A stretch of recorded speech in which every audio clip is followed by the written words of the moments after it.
Olá, muito bom dia você internauta, produtor rural que nos acompanha aqui ao vivo no site Notícias Agrícolas. Estamos aqui iniciando os nossos boletins e o destaque neste momento é para o setor sucroenergético. A gente vai falar sobre a divulgação da Conab para o terceiro levantamento, em relação à safra de cana-de-açúcar 2021-22 aqui do Brasil.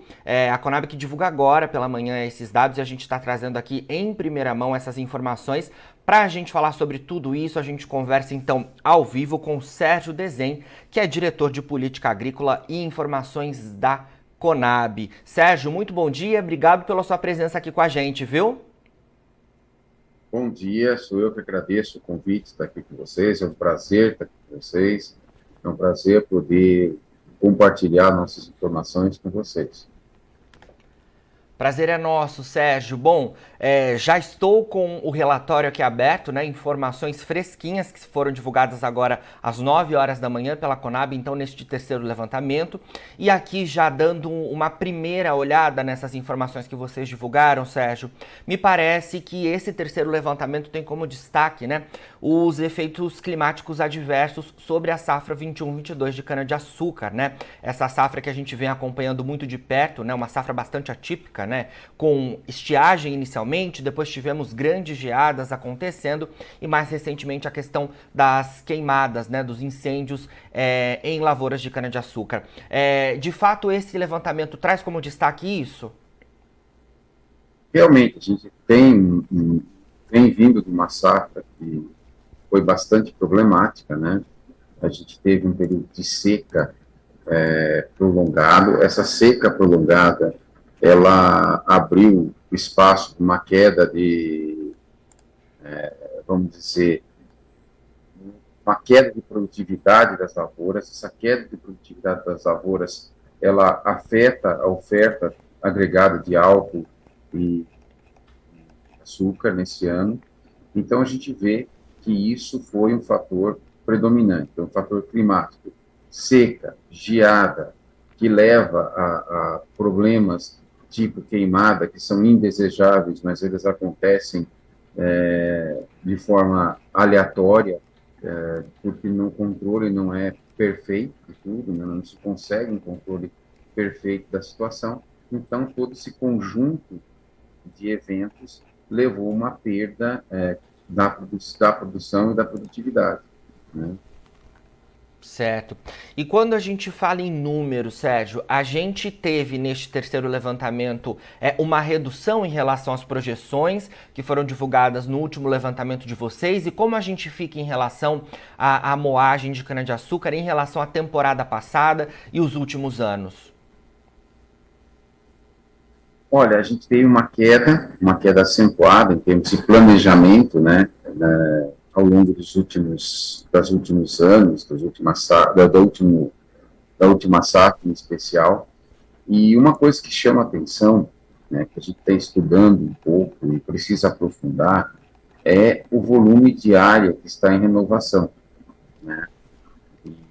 Existe uma certa tendência, e que a gente perca um pouco a área de cana. Essa perda de área de cana é algo que tem sentido. A gente deve perder aí algo em torno de 6,5% nessa safra. É um dado interessante, porque a gente teve um crescimento ao longo dos últimos anos e houve um processo de reversão, nessa troca de alocação de área. O que causa isso daí? A gente pode dizer é a soja? Pode ser, mas nós não temos certeza. Agora, o que acontece? Quando a gente olha no setor, a gente vê a rentabilidade que deixa para o agricultor. Então, você tem áreas que você converte para outras atividades, seja por questões agronômicas que são necessárias, seja por questões econômicas. Por questões econômicas, a gente vem de um período de rentabilidade muito elevada, tanto para o milho quanto para a soja, e a dobradinha soja-milho na mesma área acaba transformando essa área numa área mais rentável para essas atividades do que para a cana. Então, essa talvez seja a principal explicação para essa perda de área. Lógico, são culturas que dão maior rentabilidade, mas também estão envolvidas em maior risco. Então, você tem que observá-las com muito cuidado.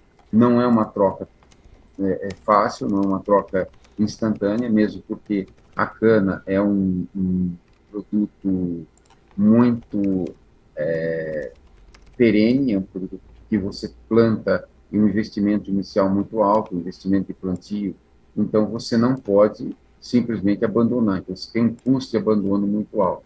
Então tem que observar com muito cuidado essa nova, vamos dizer, essa nova realidade que a gente está entrando no Brasil, em quase todas as regiões.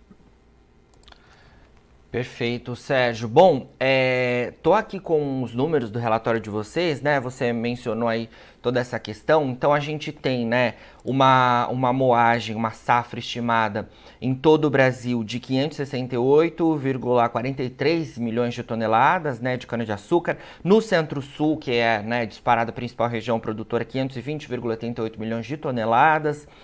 Você falou em relação à área, né? A área estimada nesse terceiro levantamento para a safra 21-22 está em 8,26 milhões de hectares aqui em todo o Brasil, né? E outro número que me chamou bastante atenção, e claro que reflete exatamente todo esse cenário que você mencionou, é a produtividade, né? Porque de fato tivemos uma queda expressiva nos números de produtividade, né? Quando a gente compara com a safra passada, uma queda de quase 10%, né, no nível de produtividade que a gente tinha quando a gente considera Brasil, e mais de 10% no Centro-Sul, que de fato foi a principal região produtora afetada com as questões climáticas. Como é que vocês estão vendo esse cenário de produtividade também relacionado à safra 21-22, Sérgio? A safra 21-22, ela está num outro, vamos dizer, a gente tem essa questão do encolhimento de área que a gente vê, né? E, vamos dizer, pegar e você ter uma mudança de área. A segunda parte é que nós entramos em um período que tem laninha, mas não tem um sentimento muito forte, né, de que isso possa causar. Até o momento faltou um pouco de chuva no início aí, mas não há características de que a gente deva ter um período de déficit hídrico tão preeminente como tivemos no ano passado. Então, as expectativas é que a gente tenha uma produtividade melhor para a próxima safra, que deve compensar essa questão de perda de área. Outro fator, insumos. A gente nota que o fluxo de insumos ele foi prejudicado internacionalmente devido a questões geopolíticas e questões de energia. O custo da energia subiu muito e rapidamente. Por que isso acontece? Porque você tem uma abertura das economias em ritmos diferentes. Então, você tem um aumento de demanda mais acentuado em determinados momentos do que aumento de oferta. Com isso, você aumentou o custo da energia. Países como a China adotaram políticas mais rígidas de queima de combustíveis fósseis, especialmente carvão.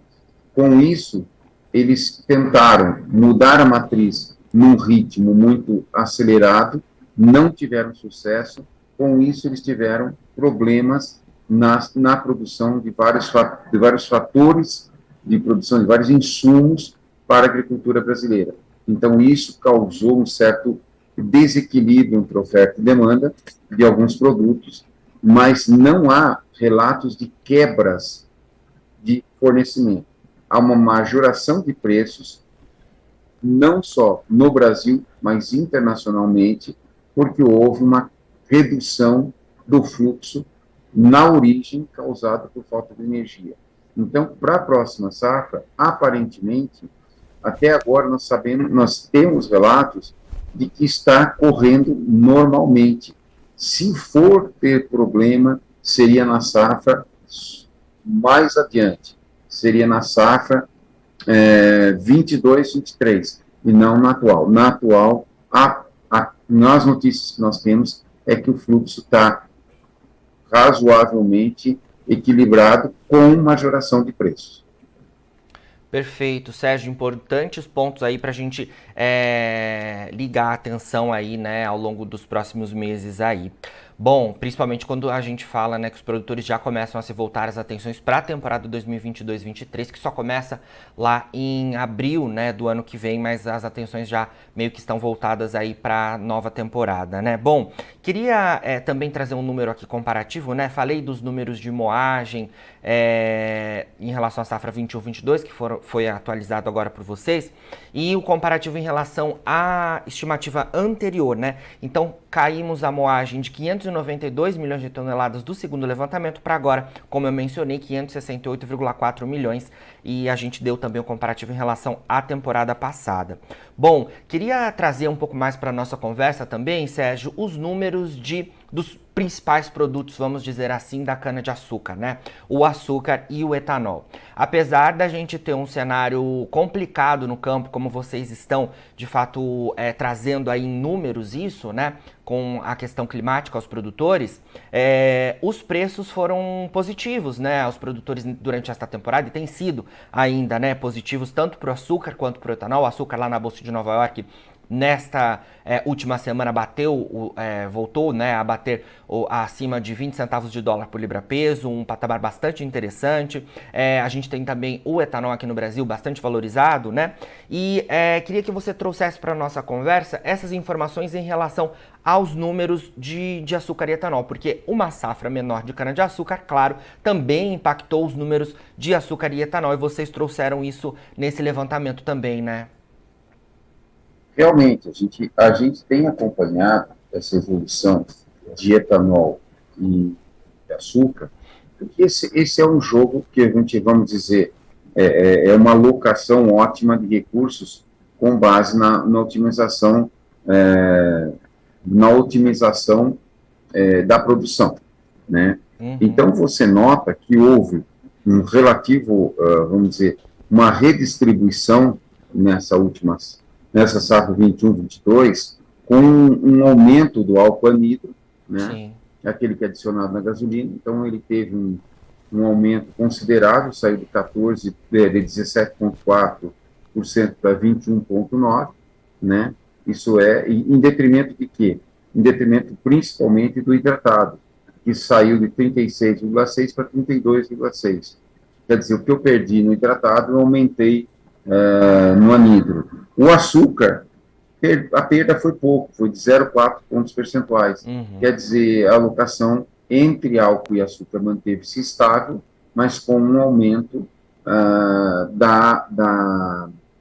um aumento da participação do anidro em detrimento do hidratado. Foi isso que a gente viu. Sim.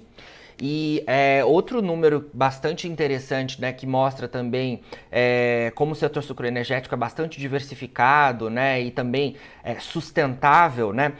Nesta temporada a gente teve um volume expressivo, né, de aumento da produção de etanol de milho, né, aqui no Brasil. É um fator importante. A gente tem visto realmente nos últimos anos o aumento dessas usinas de etanol de milho, principalmente na região central do país, né.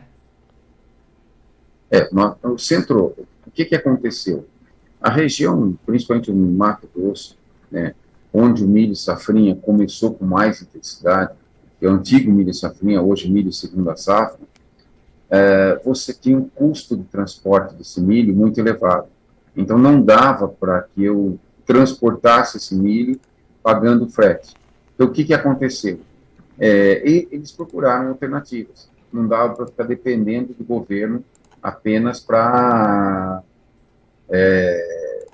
ficar vamos dizer, naquela espera, naquela coisa, né? E nisso daí, o que aconteceu com o governo, né? Com o setor, o governo deixou esse setor numa certa, vamos dizer, independência, e vieram os investimentos em etanol de milho. Esse etanol de milho, ele não só gera recursos com a venda de etanol, mas ele gerou um segundo produto muito importante, que é o DDG, que é um alimento, que é um resíduo do processo produtivo, mas é um alimento muito bom para os confinamentos, para a alimentação de bovinos. E com isso, você teve uma indústria de etanol casada com o aumento de confinamentos no Mato Grosso, que é uma região interessante. Então, você teve um ganho não só no preço do milho, no escoamento da produção, mas também um grande ganho na condição, né, de terminação dos animais. Então, essa combinação é o que mantém o etanol de milho numa parte bastante competitiva. É uma indústria promissora, principalmente quando a gente pensa nessa dobradinha soja-milho, você usa a mesma terra para produzir as duas coisas. Lógico, a produtividade é menor do que a produtividade em outras áreas, mas faz parte, né? A gente tem a produtividade de milho contra a cana no álcool, na produção de álcool, a cana é mais produtiva, mas ela também tem que ser mais produtiva na área para compensar. Então, o processo todo tem que ser estudado com muito cuidado.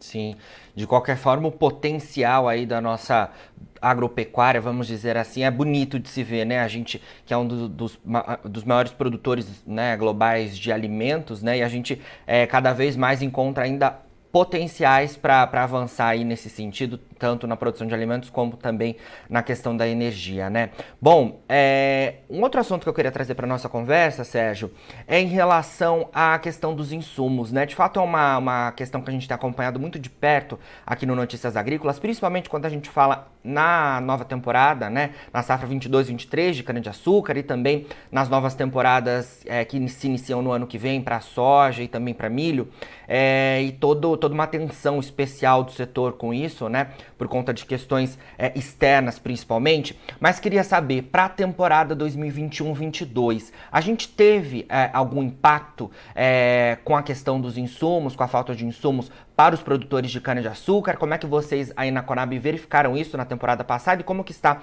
a atenção para a nova temporada também?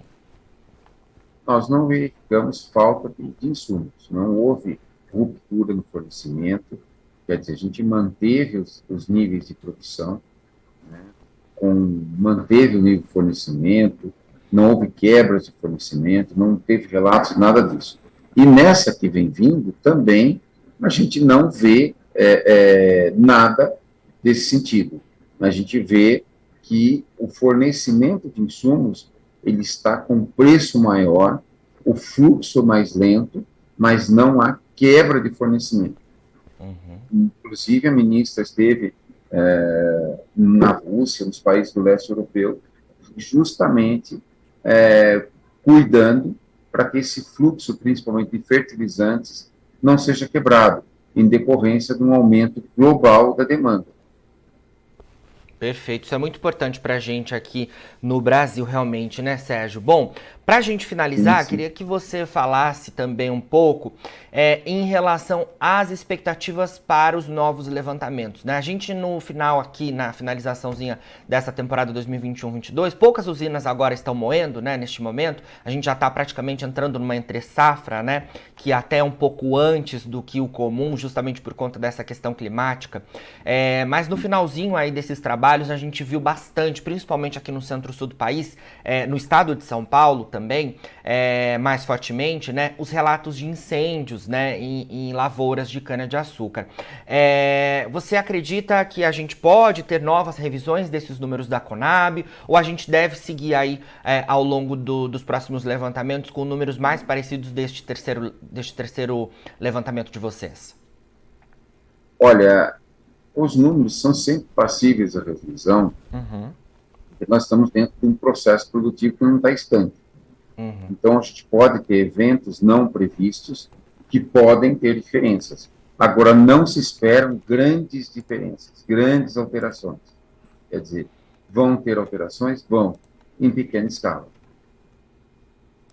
Perfeito, Sérgio. Bom, e a gente aqui no Notícias Agrícolas seguirá acompanhando todas essas informações aí de vocês da Conab. Sempre que tiver novidades, também queremos contar com a sua participação. E muito obrigado pela sua presença, viu? Por reservar esse espaço aí na sua agenda para conversar com a gente aqui do Notícias Agrícolas sobre essa divulgação tão importante que é o terceiro levantamento em relação à safra 21-22 de cana-de-açúcar. Muito obrigado, viu, Sérgio? Somos nós que agradecemos a participação, vamos dizer, a oportunidade de expor isso para os telespectadores de vocês e estamos à disposição para mais esclarecimentos. Obrigado a gente, Sérgio, por conseguir aí conversar com vocês e trazer, de fato, essas informações em primeira mão em relação ao terceiro levantamento da safra 21-22 de cana-de-açúcar, realizado pela Conab. Então, a gente que trouxe, através da Conab, essas informações de que a safra 21-22, neste terceiro levantamento, foi reduzida para 568,4 milhões de toneladas. A gente sai de um número de 592 milhões de toneladas do levantamento anterior, e esse número, representa uma queda também em relação à temporada passada, quando a gente tinha em todo o Brasil uma moagem estimada em 554,52 milhões de toneladas. Quando a gente fala em Centro-Sul do Brasil, a nova temporada, então, está estimada pela Conab em cerca de 520 milhões de toneladas. De fato, um número bastante expressivo em relação à temporada anterior. Quando a gente olha outros anos também, a gente sai aí de níveis de cerca de 600 milhões de toneladas de cana-de-açúcar, para uma temporada mais em torno aí de 550 milhões de toneladas em todo o Brasil.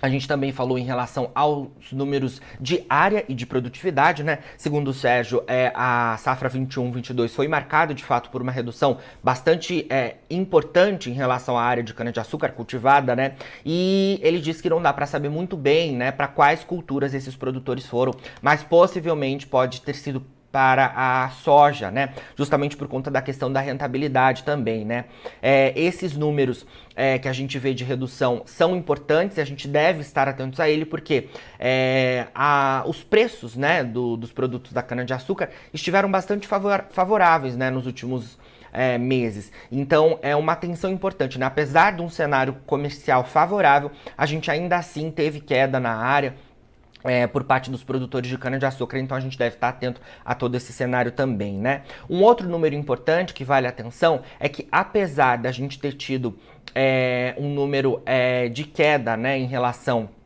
à produção de etanol também aqui no Brasil, a gente tem como fator positivo o aumento da produção de etanol de milho, principalmente na região central do país. Os números de açúcar ficaram basicamente estáveis, não tiveram muita mudança, mas ainda assim acompanharam esse cenário de redução da moagem aqui no centro-sul do Brasil e em todo o país.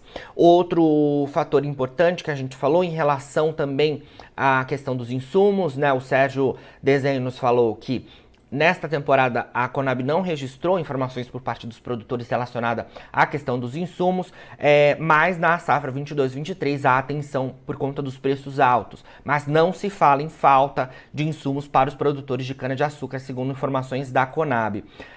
Em relação às revisões para os próximos levantamentos, o Sérgio diz que de fato pode haver algum ajuste ou outro, mas a gente não deve ter oscilações muito expressivas nesses valores que foram apontados, então, em relação à temporada 2021-22, principalmente porque a gente já está no momento praticamente de entre-safra aqui no centro-sul do país, então os números que forem divulgados devem ter um ajuste ou outro, nada muito além do que, nada muito que deve chamar a atenção, na verdade, então a gente segue acompanhando todas essas informações, a gente acompanhará muito de perto também a próxima divulgação da Conab em relação à safra de cana-de-açúcar, e a gente segue aqui atento a tudo isso, principalmente para você, produtor de cana-de-açúcar, ter todas essas informações para sua tomada de decisão, porque as atenções agora se voltam para a temporada 22-23, e então o cenário é de bastante atenção